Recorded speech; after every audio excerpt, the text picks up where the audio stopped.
அன்பே சிவம் மனமே குரு என்றுணர்த்திய குருவே போற்றி. சத்தும் சித்தும் எதுவென்று உணர்த்திய குருவே போற்றி. எனக்குள் இறைவனை உணர வைத்த குருவே போற்றி. நித்திய ஆனந்தமான நித்யானந்த குருவே போற்றி. குரு பிரம்மஸ்ரீ நித்யானந்தரே போற்றி போற்றி.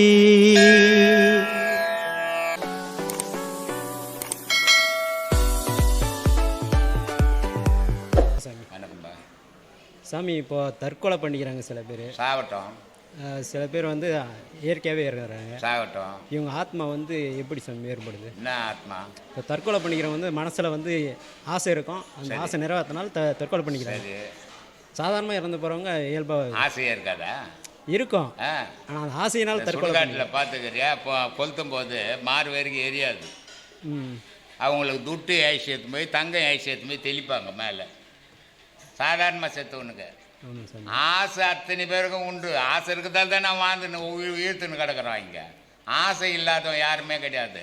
தற்கொலை பண்ணிக்கிறோம், பிறப்பு எடுக்கிறதுக்கு கொஞ்சம் லேட் ஆகும். நல்லா செத்தும் உடனே பிறப்பேற்றுன்னு போவோம். இவ்வளோ தான் வித்தியாசம். வேறு என்ன? அது எத்தனை நாள் சாமி இருக்கும்? எத்தனை நாள்னு நான் தான் போய் செத்து பார்த்தா தான் தெரியும். இல்லை சார், நான் செத்துன்னா எத்தனை நாள்னு சொல்லுவேன்பா. இன்னும் நான் சாகலையே. ஒருத்தர் இறந்தால் 16 நாள் ஆகும். 16 நாளில் காரியம் பண்ணால் 17ஆவது நாள் அவர் பிறந்துருவார். சாதாரணமாக செத்தா. சரிங்க சாமி. குத்தி போட்டு கொலை பண்ணி போட்டு தூக்கு போட்டுன்னு மருந்து குடிச்சு சாவனம்லாம் அவ்வளோ சீக்கிரம் பிறப்பு எடுக்க மாட்டான், லேட் ஆகும். ஆனால் எப்போன்னு நான் கணக்கெல்லாம் பார்த்து சொல்ல முடியாது. ஏன்னா நான் போனேன்னா அவங்களெல்லாம் கூப்பிட்டு 24 நாள் பொறுத்து எடுப்பீங்கன்னு கேட்டு சொல்லுவேன். சொல்லுப்பா. சரிங்க சாமி. இன்னொரு கேள்வி. இப்போது நம்ம விதின்னு சொல்கிறோம் இல்லைங்களா? இப்போ விதின்றது நம்ம இறப்பை குறிக்குதா இல்லை நம்ம வாழ்க்கையை உறப்பையே குறிக்குது. விதி இல்லைன்னா நீ இந்த பூமியில் வந்தே இருக்க மாட்டேன். சரிங்க சாமி. விதி இல்லைன்னா ஒருத்தன் கூட இங்கே சாகவே மாட்டேன். நீ நான் நிற்கிறது கூட இடம் இருக்காது. அதனால் விதியின் விளையாட்டு தான் உலகமே. இடையில் மதி விளையாடின்னு இருக்குது. ஓகே சாமி. அப்புறம் என்ன? சரிங்க சாமி. இப்போ வந்து நம்ம இன்னொரு கேள்வி என்னென்னா, சொல்லு. நம்ம எதை மேலே 100% நம்பிக்கை வைக்கிறோமோ அது லைஃப்பில் நடக்குன்றாங்க. அது எப்படி நடக்கும்? நான் நினைக்கிறேன் எத்தனை நாள் எவ்வளோ 73 வயசாகுது. அடுத்த 29 வந்தால் 74 ஆகுது. நானும் நினச்சின்னுக்கிறேன் ஒரு ஏரோப்ளைன் வாங்கணும்ன்ட்டு. வாங்கவே முடியல ஒரு நாள் வரைக்கும். இல்லை சாமி, என் கேள்வி நினைச்சதெல்லாம் நான் தான் கடவுள் என்னத்துக்கு எவனா முட்டால் சொல்கிறதுலாம் கேள்வியாக வைக்கக்கூடாது. உன் வாழ்க்கையில் என்ன நடந்தது, என்ன நினச்ச நடந்தது? இல்லை சாமி, நான் கேள்வி என்னென்னா, நான் வந்து எதை நம்புகிறனோ அது என் லைஃப்பில் நடக்குது. அதான் நான் உனக்கு நடந்தது. அப்படிலாம் சில விஷயங்கள் நடந்து சில விஷயங்கள் நடக்கல. அது எல்லாருக்கும் நடக்குது. சிலது நடக்காது. அதனால் நினைக்கிறதெல்லாம் நடக்காது. நான் வானத்தில் போய் நின்றுக்கணும் நினச்சா நடக்குமா? நீ நினச்சி இன்னும் போய் பார்க்கலாம். நான் பார்க்குறேன். நடக்காது சார். சில விஷயம் நடக்கட்டும்பா, சிலதான் நடக்கட்டுமே. அதனால் கற்பனை வாழ்க்கை வாழக்கூடாது. நீ நிஜத்தில் எதை வாழற, எதை தேடுற அதை பாரு. அதுதான் வாழ்க்கைக்கு உகந்தது. சரிங்க சார். இப்போது உண்மையான அன்பு யார் சாமி வைப்பாங்க? உண்மையான அன்பு தாய் வைப்பாங்களா, தந்தை வைப்பாங்களா, பசங்க வைப்பாங்க? நீ வைக்கிறியா? முதல்ல உங்கள் அம்மா பார்க்குறாங்களா? அப்பா இருக்காங்க. அம்மா இல்லையா? அப்பா மேலே பற்று இருக்குது. அப்போ உனக்கு இருக்கு சார். உங்கள் அப்பா உங்கள் மேலே பற்றுருக்கும். ஏன்னா பெற்றவனை பிறந்தவனை விட பெற்றவனுக்கு அக்கறை ஜாஸ்தி, அன்பு ஜாஸ்தி. உங்கள் அப்பா உன்னை அடிக்கணுன்னா அஞ்சுவான். நீ என்ன உங்கள் அப்பனை ஒரு அறை கொடுத்துடுவேன். ஏன்னா நீ பிறந்தவன், அவன் பெற்றவன். பெற்றவனுக்கு இருக்கிற அன்பு பிறந்தவனுக்கு இருக்காது. பெற்றவன் ஒரு பிடி சோறு இல்லாத சாவுவான். ஆனால் இவன் பெற்றவனுக்கு ஊட்டுவான் எத்தனை போய். உண்மைதான் சாமி. உண்மைதானே? உண்மையாக தானே பேசினுக்கிறேன் நான். அதனால் அன்பு வந்து பெற்றவங்களுக்கு தான் அதிகம், பிறந்தவங்களுக்கு இல்லை. போ. நன்றி சாமி. நன்றி ஐயா. ஆன்மீகத்தில் வந்து ரொம்ப ஆழமாக போகணுன்ற எண்ணம் இருக்குது. நான் என்னோடய பாதையில் நான் போயிட்டே இருக்கேன். ஆனால் என்னை சார்ந்தவங்க வந்து ஒரு சில நேரத்தில் வந்து எதுக்கோ பயப்படுற மாதிரி ஃபீல் பண்ணுறாங்க. அதுக்கு நான் என்னோடய கேள்வியிலேருந்தே எனக்கு ஒரு சில பதில்கள் கிடைக்குது. சரி. இருந்தாலும் உங்ககிட்ட இருந்து நான் ஒரு சில விஷயம். நீ பயப்படுறேன்னு அர்த்தம். ஆன்மீகத்தில் போகிறதுக்கு நீ பயப்படுற. ஏன்னா அவங்களுக்கு எதனா வரட்டுமே, நீ போனோன்னு முடிவு பண்ண பிறகு போய்கினே இருக்க வேண்டியது தானே. நீ ஏன் அவங்கள பார்க்குற? அப்போ நீ உனக்காக பார்க்கல, அவங்களுக்காக பார்க்குறியா சொல்லு. அப்போ நீ பயப்படுற, அவங்க பயப்படுறாங்களோ பயப்படலையோ, நீ பயப்படுற முதல்ல. ஐயோ இவங்களை விட்டுடுவோமா, இவங்க நம்மளை வெறுத்துருவாங்களா, நம்ம இவங்களை விட்டுட்டு எங்கன்னா ஓடி போடுவோமா அப்படின்னு உனக்குள்ளவே பயம் வருது. அதனால தான் நீ இன்னொருத்தர் மேலே போட்டுனுக்கிற பழி. இல்லைங்க. அதனால் அவங்களுக்கு வர பயம் என்ன தெரியுமா, ஆன்மீகத்தில் போனால் முன் காலத்திலலாம் சொல்லி வச்சாங்க, ஆன்மீகத்தில் போனால் வீட்டுக்கு காட்டுக்கு போயிடுவாங்க அப்படின்னு. இப்போ எவனும் பொண்டாட்டியை விட்டு போகிறோம் எந்த ஆன்மீகவாதியும் கிடையாது. அப்போ நீ எங்கேருந்து விட்டுட்டு போகிறது, அவங்க எங்கேருந்து உன்னை விடுறது? அதனால் யாரையெல்லாம் விட முடியாது. இதெல்லாம் ஒரு கற்பனை. முன்னெல்லாம் எப்படி போனாங்கன்னா 10 வருஷம் குருகுலத்தில் இருந்தாங்க. அவங்க பாசம் பற்று எதுவும் கிடையாது. அவங்க ஊருக்குள்ளே வந்தாலும் சொந்த பந்தன் உறவுகள் கிடையாது. அவங்க போனாங்க காட்டுக்கு, காத்தாலேருந்து சாயந்தரம் பொண்டாட்டி மூஞ்சியே பார்த்து நின்றுட்டு அப்புறம் எங்கேருந்து காட்டுக்கு போகிறது? அதனால் இதெல்லாம் கற்பனை, நான் அதெல்லாம் செல்லுபடி ஆகாது. அக்கம்மா, இப்போ நான் வந்து ஒரு முடிவு எடுக்கிறேன், அது வந்து எனக்கு சரியா தப்பா அப்படின்றது எனக்குள்ள ஒரு கேள்வி வந்துட்டே இருக்கு. சரி. நான் கொஞ்சம் பயந்த சுபாவம். சரி. சார் நம்ம எடுக்கிற முடிவு எப்படி இருக்குமோ, ரைட்டாக இருக்குமா தப்பாக இருக்குமா அப்படி வந்துட்டே இருக்கு. சரி. அதனால ஒரு முடிவு எடுக்கிறதுல வந்து ஒரு டைம் எடுக்குது எனக்கு ரொம்ப. எடுக்கட்டும். டைம் எடுத்து ஆராய்ஞ்சு 4 வகையும் யோசித்து ஒரே முடிவாக எடுத்துடு. குழப்பிக்கினே இருந்தீங்கன்னா முடிவே கிடைக்காது. அதனால் எதை செய்கிறனால இது நான் செய்கிறேன்னு முடிவு பண்ணிட்டேன்னா செத்து போகிறேன்னா கூட செத்து போயிடணும். செத்தா நான் பொறுப்புனா, செத்தா என் பொண்ணை எங்கே போவோம், செத்தா என் பாடி யார் எடுப்பாங்கன்னு யோசித்துக்கின்னு இருந்தால் சாவே மாட்டோம். அதனால் எதை யோசித்தாலும் நல்லதாக யோசிங்க, அது ஒரே முடிவாக எடுங்க. சந்தேகத்திலேயே இருந்தீங்கன்னா எந்த முடிவும் இருக்காது, வாழ்க்கையே சரியாக இருக்காது. இவர் கூட வாழலாமா, இவர் கட்சி வரைக்கும் வச்சுருப்பாரா, இவர் பாதியில் விட்டுட்டு ஓடிடுவாரா, இது வாழ்க்கையா? எதை செய்தாலும் ஒரே நினைவு, ஒன்று முடிவு, ஒரே செயல், அப்படி இருக்கணுமே தவிர குழப்பிக்கினே இருந்தால் முடிவே கிடைக்காதுமா. நீ பேசாத போது இறைவன் உன்னுள் பேசுகிறான் அப்படின்ற ஒரு ஆன்மீக வழக்கு ஒன்று. ஆமாம். அதே மாதிரி உலக வழக்கில் ஒரு வார்த்தை இருக்குது, வாயுள்ள புள்ள தான் பொழைச்சிக்கும். ஆமாம். இது ரெண்டையும் எப்படி பிரித்து நம்ம பார்க்குறது? இதை ரொம்ப டீப்பாக சிந்திக்கணும் நீங்கள். அதை சிந்திக்கிறதே கிடையாது. எதையோ ஒரு குறிப்பு எடுத்துக்கிறீங்க, இந்த ஆள் ஏமாந்து இருக்கிறான் போய் தண்ணியில் போடலான்னு வரீங்க இல்லையா? நீ பேசாமல் இருக்கும்போது பேசுறது யார்? இறைவன். இறைவன் பேசுகிறாங்க. இங்கே பிச்சை எடுக்கணும்னா கூட நீ ஊடாக போய் கேட்கணும், வாய் இருந்தால் தான் கேட்க முடியும். உலக விஷயத்துக்கு வாய் இருந்தால் தான் பொழிப்ப. கடவுள்கிட்ட வாய் இருந்ததுன்னா காது மேலே எடுத்து தீவிடுவோம்.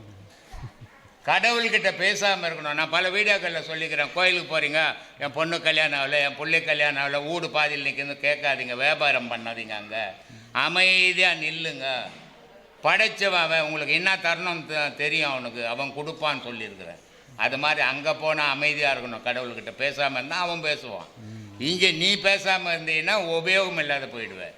அதனால தான் சொன்னேன், வாய் இல்லாத புள்ள, வாய் இருக்கிற புள்ள தான் பொழைக்கணும். இங்கத்திக்கு அங்கத்திக்கு வாய் இருந்ததுன்னா வாய் தீச்சு அமைச்சிருவான் கடவுள்.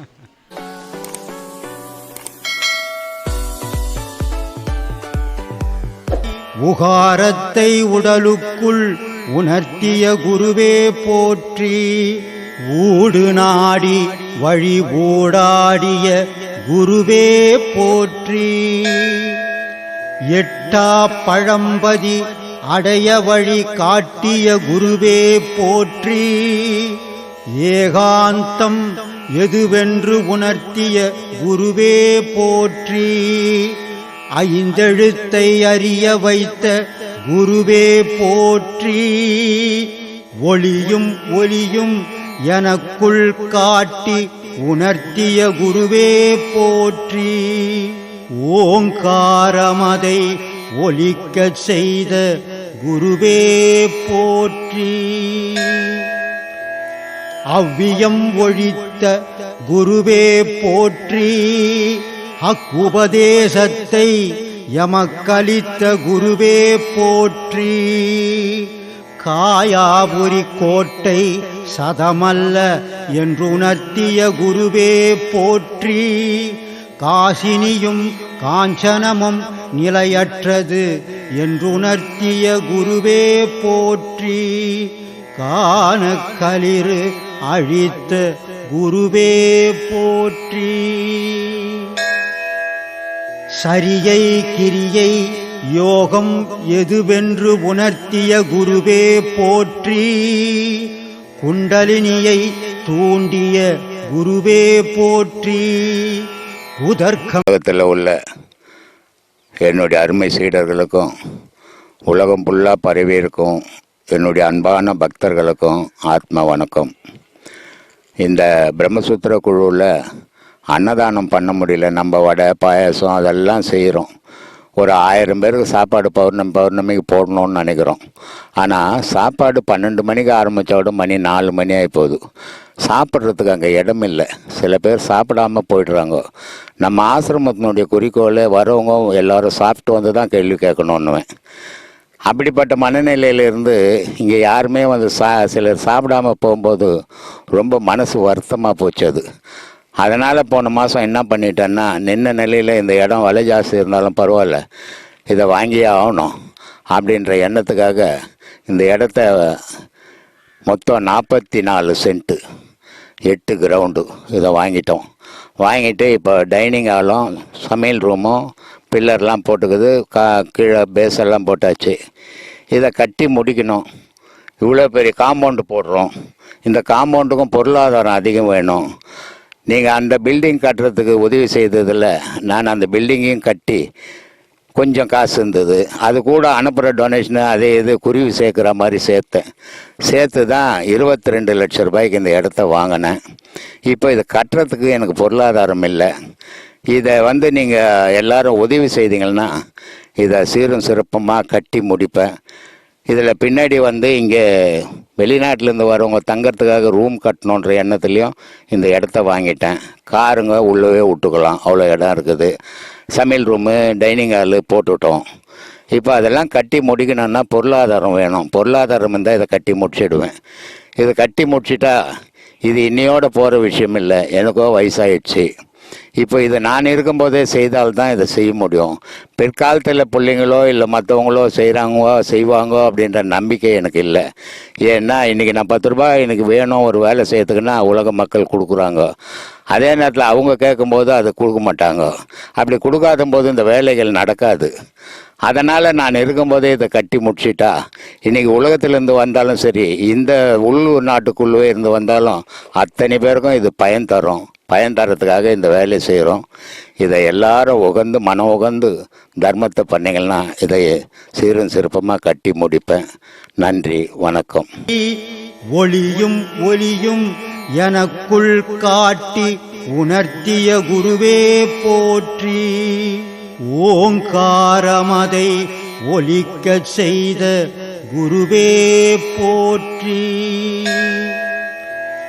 அவ்வியம் ஒழித்த குருவே போற்றி. அக்குபதேசத்தை எமக்களித்த குருவே போற்றி. காயாபுரி கோட்டை சதமல்ல